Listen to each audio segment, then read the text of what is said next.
Hello everyone, welcome again in accountancy class. In today's video we will discuss our last topic, that is cash book.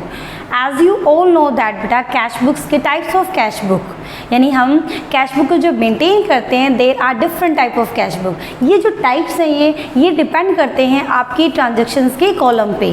जैसे हमने जो first time जो किया बेटा आपकी cash book का जो पहला हमने जो टाइप्स किया है दैट इज सिंपल और single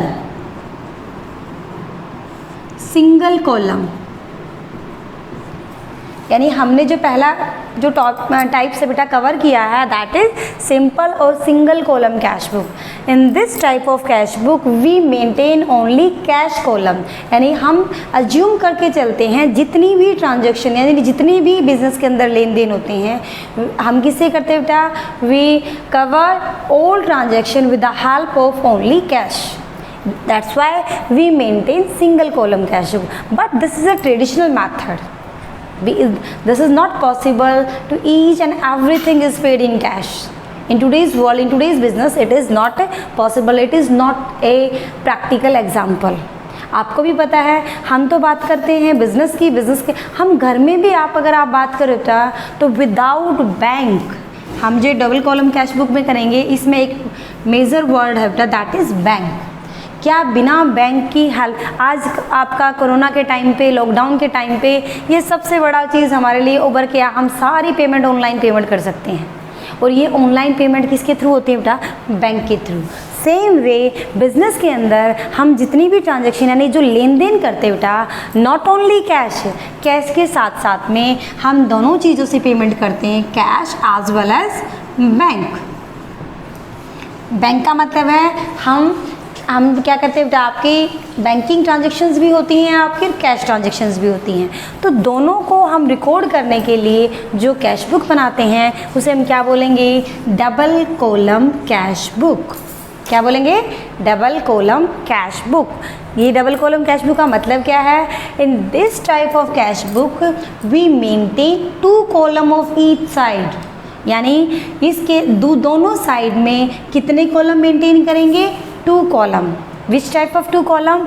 1 column is called cash and 1 column is bank. अभी मैं इसको एग्जांपल के थ्रू कराऊंगी, लेकिन एक बार देखिए मैंने आपको कैश बुक का एक फॉर्मेट बताया है बेटा। This is the format of cash book. ये टी शेप है, मैंने बताया हुआ है आपकी इस साइड में कितने कॉलम बनते हैं, first column date column, second column particular column और पर्टिकुलर कॉलम के बाद जो कॉलम है बेटा मैंने लास्ट में एक आपको बताया था वाउचर नंबर। कौन सा कॉलम बताया था, वाउचर नंबर। एक कॉलम रह गया था LF। काफ़ी बच्चों ने मुझसे पूछा था कि मैम LF कॉलम आपने मेंटेन क्यों नहीं किया। ये दोनों कॉलम ब्लैंक रहते हैं बेटा। LF का मतलब मैंने बताया था ledger folio number, it consist page number. हमने जनरल एंट्री में भी इसको किया था। जब हम क्वेश्चंस अपना बोर्ड पे करते बेटा तो काफ़ी लेंथी क्वेश्चंस होने की वजह से मैंने इन दोनों में से एक वाउचर नंबर का कॉलम मेंटेन किया था, क्योंकि वाउचर नंबर नया कॉलम था जो मुझे आपको बताना था। That's why I include only voucher number. Voucher number क्या होता है, वाउचर नंबर का मतलब होता है बेटा डॉक्यूमेंट नंबर।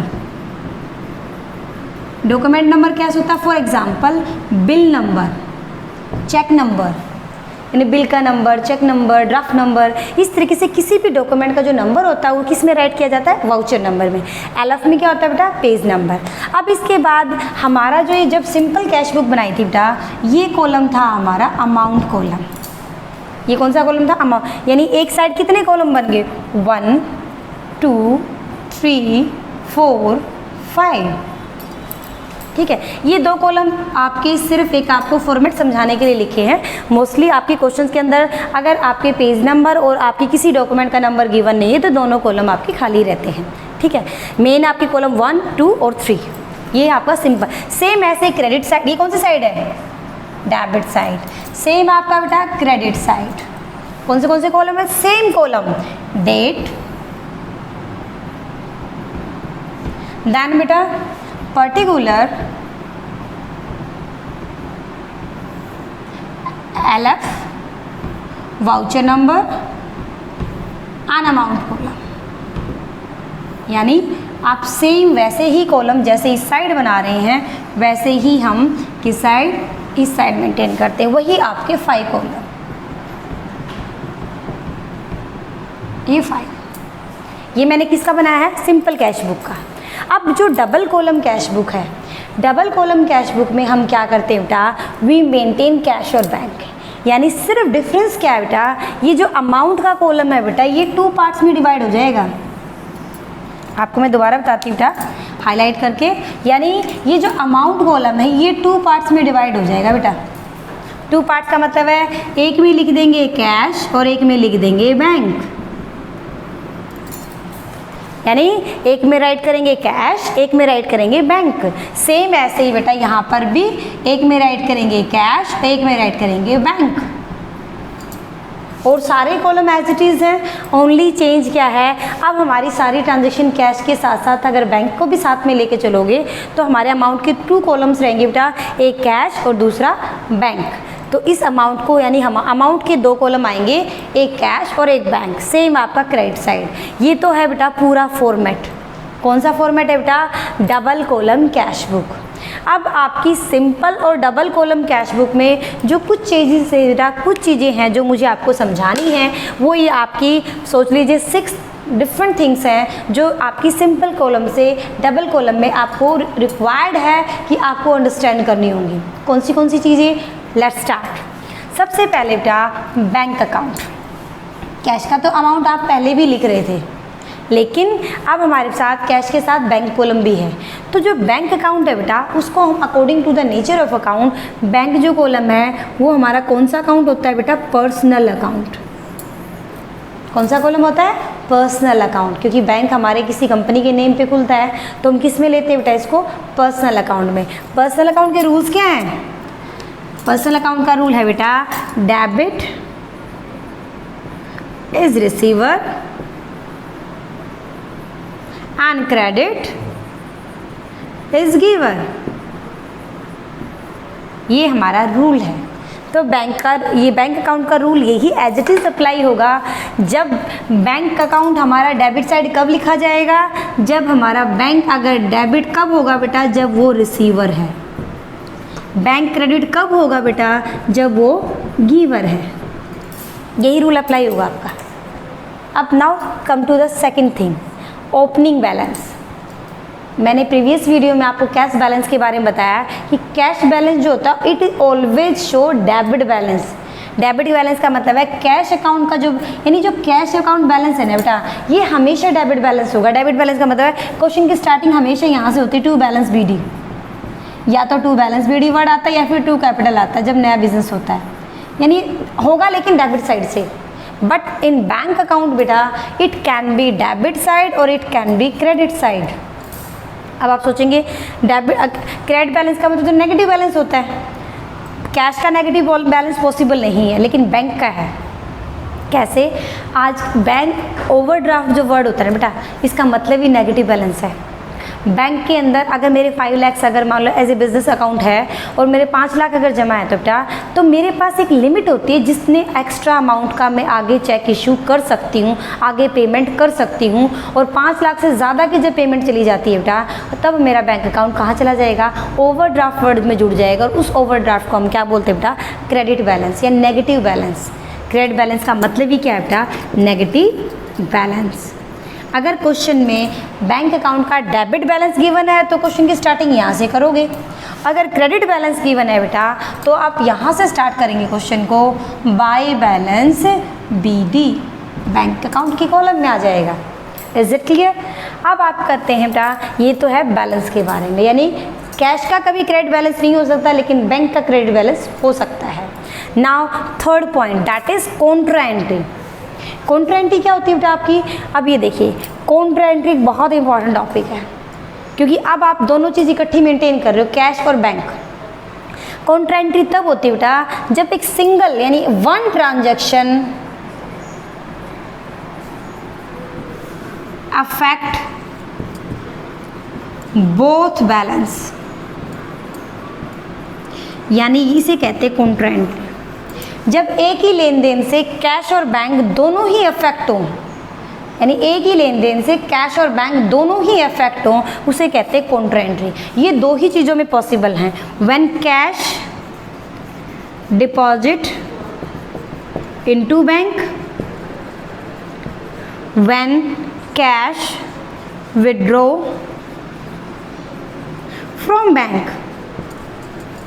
यानी इसके टाइम पे कॉन्ट्रा एंट्री होती है। कॉन्ट्रा एंट्री का मतलब है कैश डिपॉजिट इनटू बैंक। जब आप बैंक में पैसे डालोगे तो एक तरफ तो कैश आपके पास से ऑफिस में से चला जाएगा और दूसरी तरफ आपका ही बैलेंस बढ़ जाएगा बैंक में, यानी कैश कम हो रहा है और बैंक बैलेंस इंक्रीज हो रहा है। यानी एक ट्रांजेक्शन से, एक लेन देन से आपके कैश में भी एंट्री होगी और बैंक में भी एंट्री होगी। सेम ऐसी अगर बैंक से पैसे निकलवाते तो बैंक कम हो गया लेकिन हाथ में कैश इन हैंड बढ़ गया। तो जब एक ही ट्रांजेक्शन से दोनों अकाउंट अफेक्ट होते हैं बेटा, उसे क्या कहते हैं, कॉन्ट्रा एंट्री। इसको मैं भी एग्जांपल्स के साथ बताऊंगी बेटा इसकी एंट्री कैसे करते हैं। देन बेटा receipts of cheques and draft, receipts of cheque and draft, इसकी भी बतानी बेटा ये क्या है। कैश तो बेटा मेरे पास आते ही मैं मेरे अकाउंट में डाल देती थी, डेबिट मेरा होते ही अमाउंट बढ़ जाता था बेटा। लेकिन बैंक का मतलब यहाँ पे मैं आपको यहाँ से लेकर यहाँ तक आपको जो टॉपिक समझाया है उस सब में मैंने कहा bank column, bank column. Bank column का मतलब कभी भी ऐसा नहीं कि उस बिल्डिंग से पैसे आते हैं, बिल्डिंग पैसे जाते हैं। बिल्डिंग आप अकाउंट में पैसे कब आते हैं, चेक के थ्रू जाते हैं, चेक के थ्रू आते हैं या फिर आप कैश डालते हो। तो बेटा चेक जब इशू करोगे तो कोई प्रॉब्लम नहीं है, जिस दिन इशू करते हो उसी दिन बैंक को क्रेडिट कर देते हो आप। लेकिन जब आपको चेक मिलता है, यानी ये एंट्री कब करेंगे बेटा, व्हेन यू चेक रिसीव या फिर ड्राफ्ट रिसीव। तो इसके दो आपके वो हो सकते हैं बेटा एग्जाम्पल। फर्स्ट एग्जाम्पल है अगर आपको जिस दिन चेक मिला है सेम डे आपने क्या कर दिया बेटा, डिपॉजिट कर दिया। मान लो फॉर एग्जाम्पल मैं I am running a business, I got 10,000 rupees cheque today. आज मुझे 10,000 रुपये का चेक मिला है, सेम डे मैंने जैसे ही मिला मैंने बैंक में डाल दिया। तो बेटा उस हालत में तो मैं क्या कर सकती हूँ, बैंक अकाउंट को सेम डे में बैंक अकाउंट के डेबिट साइड में एंट्री कर सकती हूँ, यानी यहाँ अमाउंट डाल देंगे 10,000 रुपीज़। लेकिन सेकेंड एग्जाम्पल है अगर मैं उस बैंक चेक को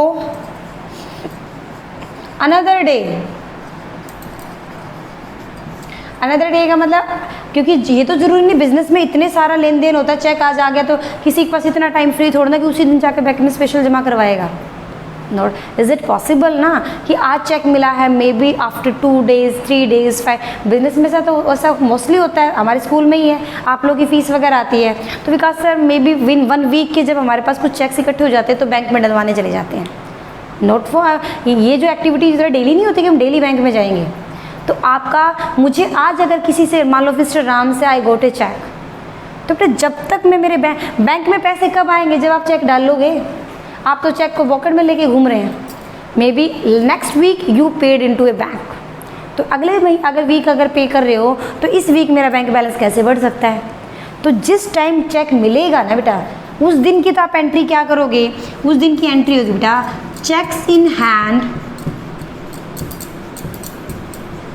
account debit to Ram giver है, यानी मुझे चेक मिल गया। मे भी हो सकता है सेल के बदले में मिलता तो यहाँ पे सेल आ जाती, कोई भी रीज़न हो सकता है। यानी checks in hand, checks in hand नया अकाउंट मैंने क्यों ओपन किया, क्योंकि मेरे हाथ में चेक है, अभी मैंने बैंक में नहीं डलवाया। तो वर्ड क्या करेंगे, cheques in hand account debit to Ram. ये तो जनरल एंट्री होगी क्योंकि जिस टाइम चेक मिला उससे कैश बुक कुछ भी अफेक्ट नहीं हुई, क्योंकि पैसे तो बैंक में आए ही नहीं है। बैंक में कब आएंगे, जिस दिन वो चेक आप बैंक में डिपॉजिट करेंगे।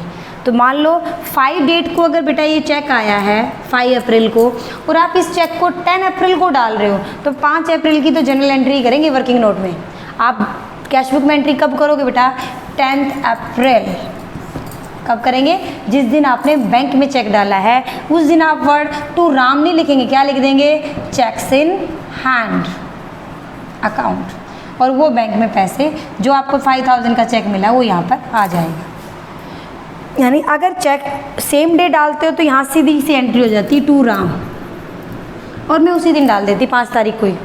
लेकिन अगर मैं अगले दिन डालती हूँ 2 दिन बाद, 3 दिन बाद, 4 दिन बाद, तो बेटा जिस दिन मिलता है उस दिन तो ये एंट्री होगी और जिस दिन आप डिपॉजिट करवाते हो तो ये वाली एंट्री होगी। यानी उस केस में 2 एंट्री डिफरेंट हो जाती हैं आपकी। ये हमारा था 4th कॉलम। अगर आप पेमेंट चेक के थ्रू करते हो तो आपका कैश बैलेंस कम नहीं होगा। कौन सा बैलेंस कम होगा? Bank balance. चेक का मतलब ये आपके अकाउंट से पैसे जाएंगे तो you deduct from your bank balance. Then बेटा डिसऑनर का मतलब क्या है? अगर कोई चेक डिसऑनर हो गया, अगर आपके पास कोई चेक आया हुआ है और वो डिसऑनर हो गया तो बेटा क्या करेंगे? मैंने तो जब चेक मिला था तो मैंने 5,000 रुपये बैंक में डाल दिए थे, लेकिन पता चला जब ये क्लियर होने के लिए गया, डिसऑनर का मतलब क्या? बाउंस होना, पैसे नहीं आए आपके अकाउंट में। मैंने तो बैंक बैलेंस बढ़ा दिया था, लेकिन डिसऑनर का मतलब क्या है? ये पैसे नहीं आए। तो जिस दिन ये आपको इन्फॉर्मेशन मिलती है उस डेट को, मान लो एग्जाम्पल के लिए 11/4 को बेटा क्या लिख देंगे?